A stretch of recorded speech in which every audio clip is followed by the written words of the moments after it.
Hello! Hi! Weather ఎలా ఉంది చెప్పండి నాకైతే? నాకైతే ఎటూ అర్థం కావట్లేదు. ఎందుకంటే చిన్న చినుకులు పడుతున్నాయి. మళ్ళీ ఎండొస్తుంది. అబ్బబ్బబ్బబ్బబ్బా! విసుగెత్తిపోతుందండి. పైన బట్టలు ఆరేయాలా? లేదా? లేకపోతే ఇక్కడే ఉండాలా? ఇంకా కిందికి వెళ్ళాలా? ఏం చేయాలి అసలు? తీసుకెళ్ళిపోదామా బట్టలు? ఎందుకు ఆరేసానా? అని ఆలోచిస్తూ అలా తిరిగేస్తున్నాను. మీరైతే ఇంకా ఏం పని చేయలేదా? చాలామంది ఇక్కడ చూస్తూ ఉన్నాను. ఎవరైనా సరే ఇంకా పని స్టార్ట్ చేసే మూడ్‌లోనే ఉన్నారు. బట్ నా పనులైతే అయిపోయాయి. మరి నేనేం చేయాలి?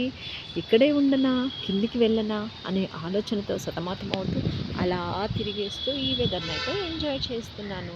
నాకైతే బోరింగ్‌గా ఏం లేదు. ఎందుకంటే ఇంట్లో ఉండేదానికంటే ఈ చక్కటి ప్లెజెంట్ వెదర్‌ని ఎంజాయ్ చేయడం నాకు చాలా ఇష్టం కాబట్టి మీరేమంటారు? చెప్పండి. Bye bye. Take care. Enjoy your day.